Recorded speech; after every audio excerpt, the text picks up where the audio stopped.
Assalamualaikum warahmatullahi wabarakatuh. Alhamdulillahilladzi ja'ala makarimal akhlaq fihi ilma darajat wa ja'alaha afdala syai'i yudhi'u wal mu'minina yawmal qiyamah wa ala alihi wa ashabihi wa man ittaba'a risalatal azizan. Amma ba'd. Dewan Hakim yang kami muliakan, hadirin sebangsa dan setanah air, kaum muslimin yang berbahagia.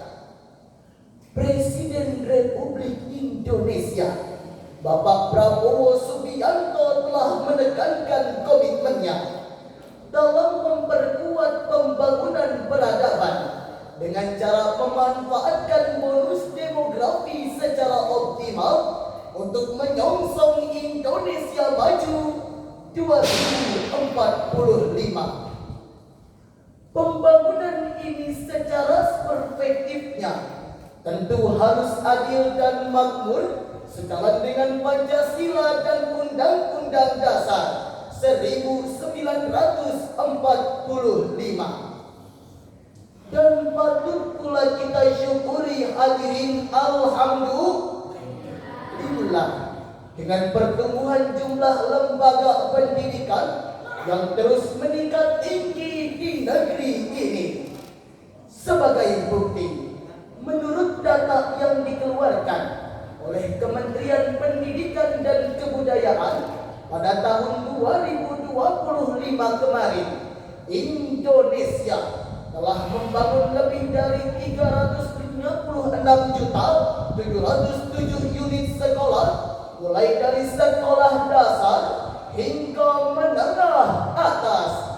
Ditambah lagi hadirin dengan jumlah lembaga pendidikan tinggi yang mulai menyentuh angka 3.277 atau terbesar di dunia setelah India, dan tersebar di 38 provinsi di seluruh Indonesia. Angka yang fantastis bukan hadirin? Namun sungguh disayangkan, potensi yang begitu luar biasa ini nyatanya tidak berjalan seimbang dengan kemajuan karakter manusia Indonesia. Sebagai bukti, mari kita perhatikan berbagai macam problematika datang silih berganti mempertontonkan kehancuran dan kerusakan moralitas anak negeri, mulai dari berita narkoba yang kian makmur, judi online kian menjamur, PX tumbuh subur, kekerasan, perundungan, pelecehan seksual, bahkan tawuran berdarah yang terus menggelodori bumi pertiwi. Ternyata lengkap sudah penderitaan negeri kita, Indonesia. Betul? Jikalau hal ini terus kita biarkan hadirin, maka kepercayaan masyarakat terhadap lembaga pendidikan akan semakin terdegradasi. Oleh karena itu, di dalam indahnya momentum Musabaqah Syarhil Quran ini, kami akan membawakan sebuah syarahan Al-Quran dengan judul Penguatan Pendidikan Karakter Menuju Jati Diri Bangsa yang Bermartabat, dengan landasan firman Allah Surah Al-Alaq ayat 1 sampai 5. أعوذ بالله من الشيطان الرجيم.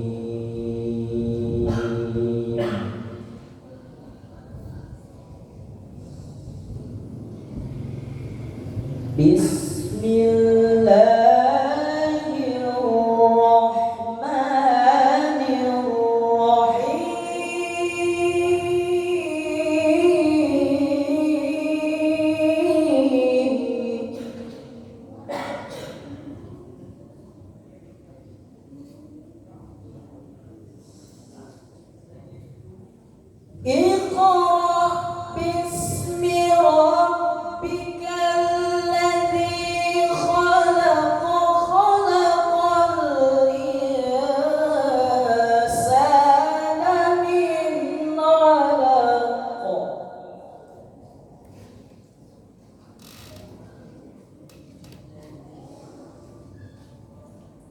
Iqra wa rabbukal akramul ladzi 'allama bil qalam.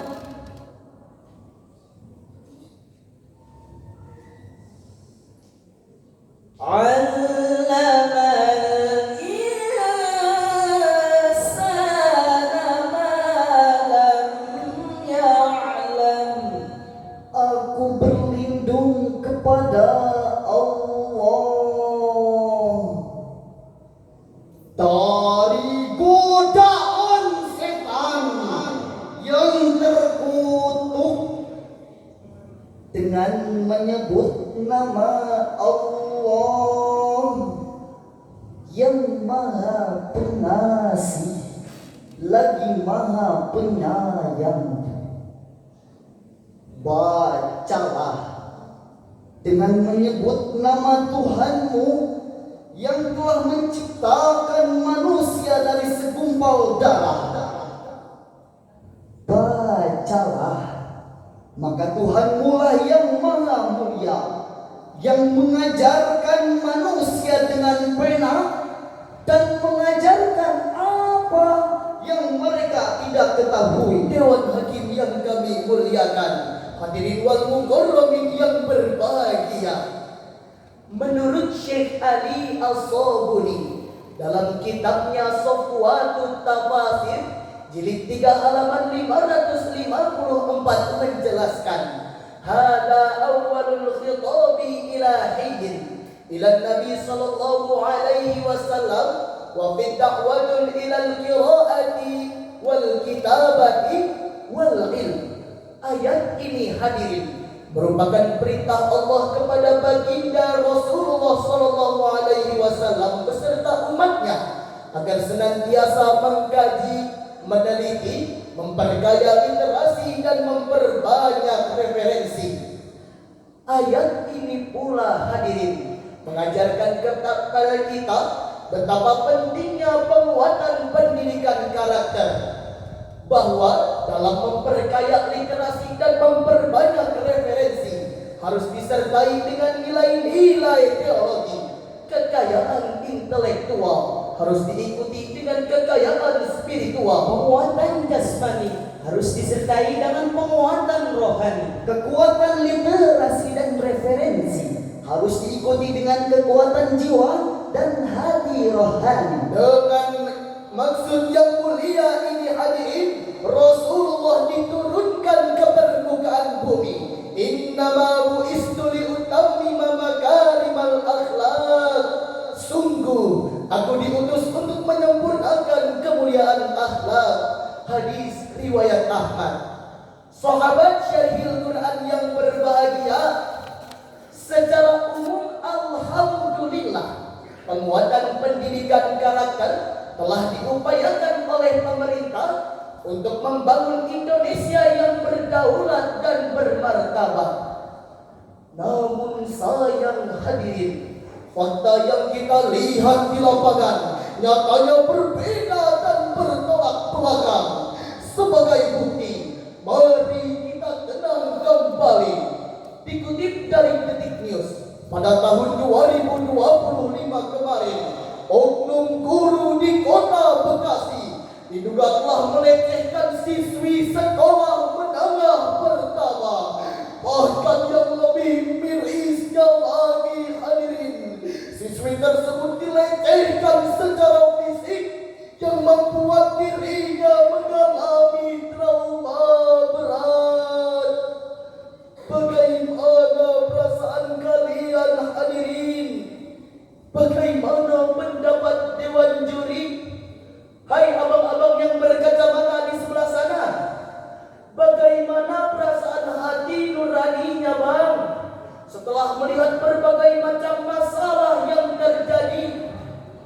Jujur, mendidih rasanya hati kami setelah melihat berbagai macam masalah yang terjadi. Oleh karena itu, Allah telah mengajarkan kepada kita dalam Al-Quran surah Ghafir ayat 82. Afalam yasiru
Apakah mereka mengadakan perjalanan di bumi, lalu mereka memperhatikan sebagaimana kaum-kaum sebelum mereka?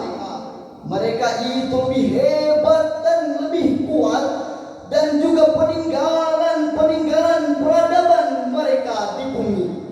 Sungguh, apa yang telah diusahakan mereka tidak akan menolong mereka. Maha benar Allah dengan segala firman-Nya yang agung. Dewan Hakim yang kami hormati, hadirin wal mukarramin yang berbahagia.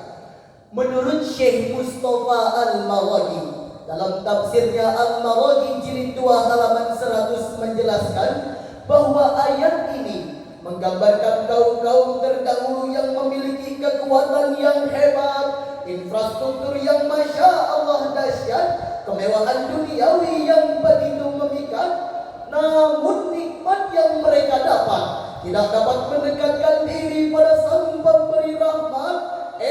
Kecongkakan dan kesombongan malah dipertontonkan, Kedustaan dan kemunafikan dipamerkan, iman digadaikan, moral diabaikan. hikmat yang diberi justru tak dapat memberikan arti, akhirnya justru mendatangkan azab sang ilahi. Betul? hal